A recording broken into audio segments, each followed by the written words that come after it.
I'm here to introduce our next session and our next speakers. Rachel Brown and Hadiya Maseih are both Poptech Fellows from before, and they also both work in this field of communities, of anti-terrorism, of peace in tough times. And I think it's going to be a really interesting conversation to have them up here together. So first up, let me introduce Rachel. Rachel founded CC Niamani in Kenya. That's how I got to know her. She pioneered some new strategies for leveraging cell phones for civic engagement and election violence prevention. She's also a fellow at the U.S. Holocaust Memorial Museum Center for the Prevention of Genocide, and an author of the book, Diffusing Hate, A Strategic Guide for Counteracting Dangerous Speech. She's the founder and executive director of Over Zero. Come on up, Rachel.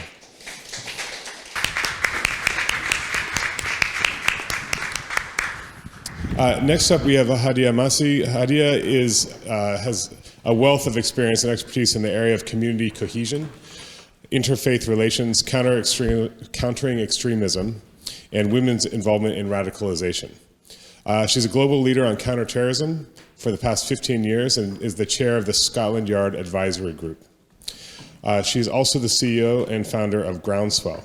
Please join us, Hadiya.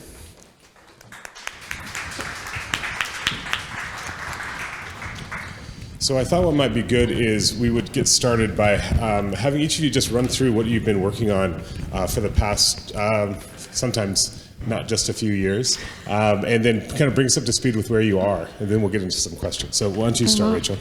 So I was initially a Poptech Fellow, I was realizing exactly 10 years ago, so in 2012, and this was during the work that I was doing in Kenya with mobile technology and looking at ecosystems of communication that are used to lead societies towards violence, in that case, electoral violence. And since then, I spent, after moving back from Kenya in 2014, several years squarely in the genocide and mass atrocity prevention space.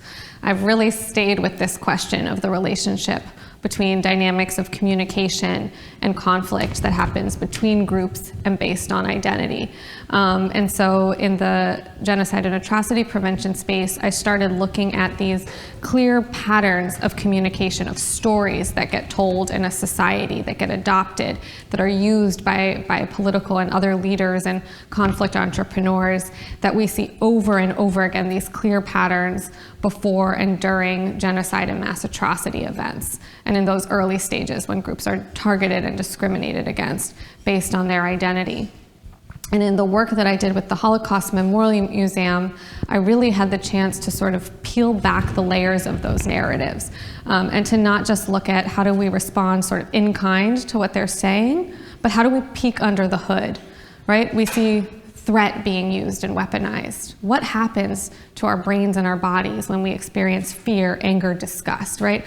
What are the types of social pressures? How do we respond to social pressures?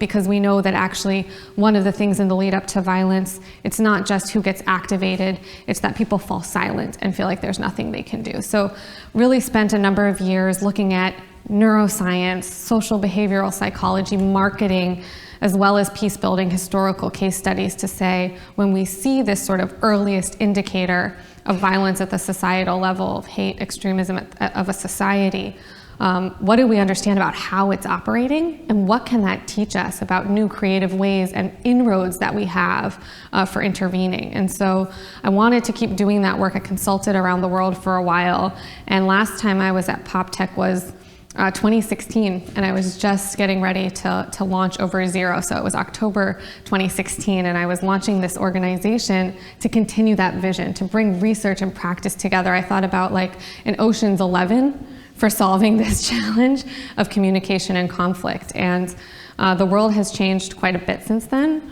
Our work is very US focused now, and we work with leaders. We work to provide leaders with capacity and skills, peer support, community, so that they're not acting alone, and to help build their commitment and imagination for action, ability to find those leverage points and inroads to a problem that can seem really tricky and overwhelming. So we work with philanthropy, business leaders, journalists, mayors, local civil society, community organizers, really across the board, because we think this is a whole of society problem set that requires each of us, and formal and informal leaders. And we know that whether we act or fall silent matters, and we know that we really need inputs and engagement from all different parts of society. So we try to really demystify this for leaders, and again, give them the tools, relationship, and support that leaders across society need to take action so that we can really have a field and an ecosystem that's addressing these risk factors. Great, thank you. Hadiya? Yeah, so in 2018, I was asked to come speak. Letha called me up and said the CEO of Google Jigsaw had asked for me to come along, and I said, yeah, let's see what this Poptech's all about. And I went along, not really knowing what to expect, but obviously the story of the girls that I'd helped to de-radicalize who were trying to join ISIS was very interesting for people to listen to. And the story I gave was I was also radicalized when I was at university, so I was in a good position to help young girls leave the ISIS rhetoric. So I gave this talk in 2018, and I left Poptech feeling really energized, and I think lots of people have this same type of experience. I was inspired to set something up because I realized that I had a lot of information. There's lots of people who were asking for my advice, and I was going around the world doing all of this consultancy, and I realized that actually we know how people become radicalized. We don't need to keep reinventing it and looking at and research. The three things that every single extremist group does, or how they operate, is that they divide communities. That's how they embed themselves. They prey on vulnerabilities, and they are master marketeers. They market their product very well. So they do these three things. So what if we are a step ahead of the game and actually do the complete antithesis and challenge those three things that they keep doing all the time, whether they're white supremacists, Islamists, religious extremism, they all do these three things. And so I set up Groundswell with the idea of tackling this directly. And we came up with this idea called Find, Connect, Amplify. So simplifying it all, finding vulnerable people. If extreme groups are recruiting vulnerable people, why don't we find the people within the community who help vulnerable people? So we found these at hyperlocal level and created a tech platform called a kindness mapper. So we mapped where people could find help and kindness. The NHS, the National Health Trust in the UK, has adopted this, so doctors can signpost their patients to the kindness mapper and say, look, this is therapy in your local area. If you're having isolation problems or vulnerability, we can help you. So we can help them before extremist groups get there. Connectivity. So how do we do connectivity? We connect communities that don't normally mix. During the pandemic, we helped with the vaccination program with a church, a synagogue, and a mosque. We brought them together. They didn't ever come together. They lived near each other, but they didn't converse. We brought them together, explained to the congregation like some of the fears that everyone had about vaccination, and it was extremely successful. All of these people coming together in a way they never have done before. We facilitated that. It was so popular, Prince Charles came to visit it, and we were just like, this is really strange, but yeah, he came along, and then Boris Johnson came along, and the opposition leader came along, and it was a bit weird. If you don't believe me, you can go on our website and have a look at the gallery. It's all there, because sometimes I have to check that actually happened too. So we had a look at how this is sustainable, the connecting communities. Extreme hate groups cannot embed themselves again when a community is connected. It's a natural ousting of it. And then finally, the amplification. Remember I said they're the masters of marketing. So we were fortunate enough to have MC Saatchi, which is one of the biggest advertising agencies, and Facebook help us to promote good news stories. So when the church, the synagogue, and the mosque came together, that's a good news story. So we flooded the internet with these stories and paid Facebook ad credits. So it went onto people's newsfeed. So it's a direct kind of antithesis to what extreme groups are doing. And it is extremely impactful. It's not something that we made up. I used to recruit people to extremist organizations. I know how they work. We could stop pretending we don't know this when we actually do. And so we've got to this stage now. In 2019, Letha asked me to be a fellow, and we set up Groundswell. We had a pilot in one city. We've now grown to 5 cities in the UK. And every day it's reinforcing that this is absolutely working. And we're going to be pitching to 200 cities in the world with the Stronger Cities Network to say that you need this model to protect and create a force field of protection against hate and extremist views. This is the only way you're going to be able to do it. So at the end of the day, if you can have organized crime, organized hate, why can't you have organized kindness? Why can't you have organized love? Like, that is literally the antidote. When I did de-radicalization for young girls and gone on to do things with people who've joined white supremacy groups, when you're pulling them out there, out of those groups, they need support. They need someone to help them with their issues, whether that's debt support or whatever it is, vulnerabilities. And that's how the de-radicalization process works, so helping vulnerable people. Amazing. So I'm going to ask just a couple questions of you guys, and I think you have an overlap, so feel free to chime in on the other question too. So one of the commonalities that I heard between your different organizations and the way you work is that in the same space is that peace needs to be something that is active and proactive. Mm-hmm. How do you go about that? And maybe because we have an election coming up fairly soon that you're active in, is there any examples of that?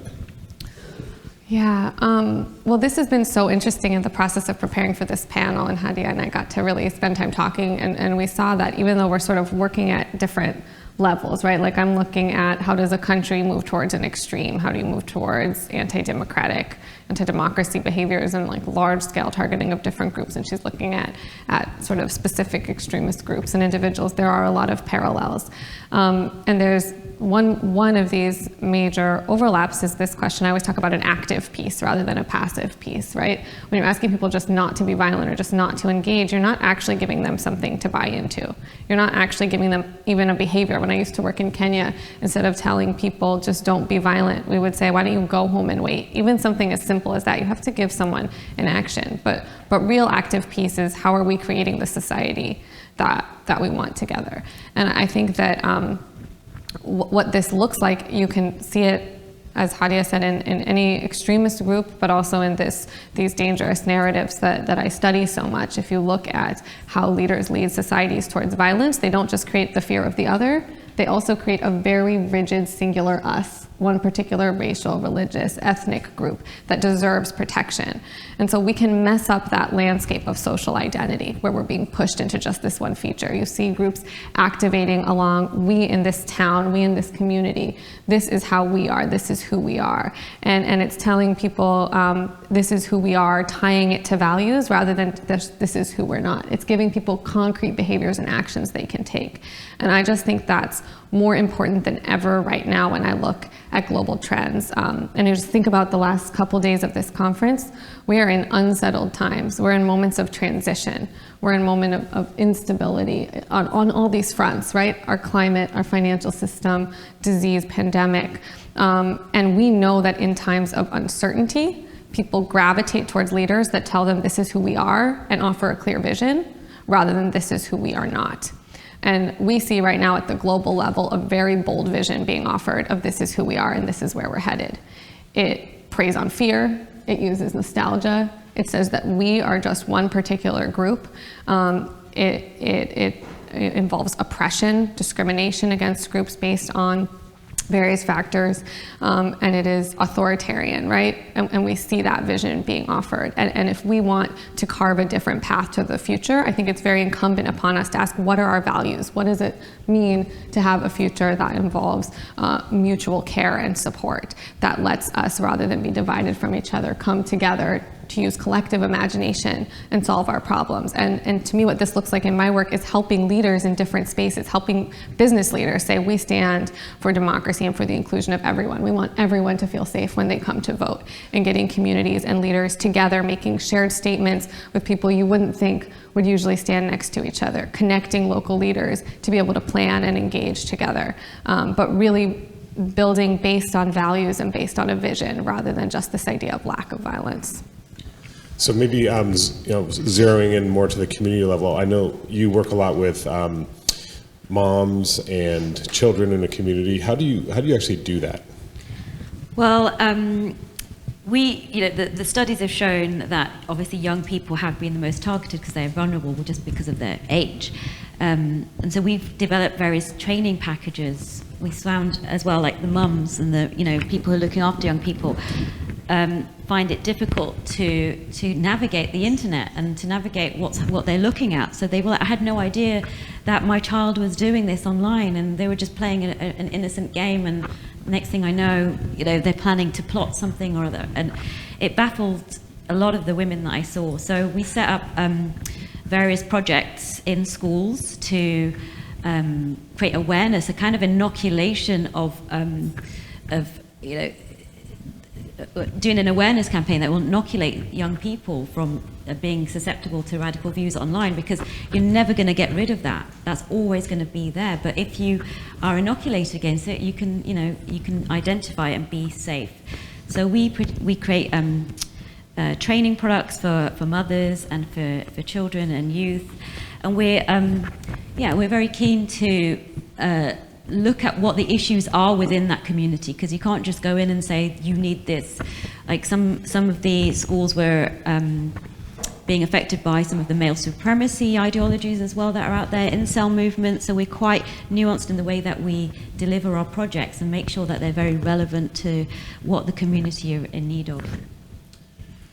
Well, there's a lot more depth to each of these ladies and the work that they do. I hope that you find some time afterwards to talk to them. Rachel, Hadiya, thank you so much for your time today, and thank you, Poptech. Thank you.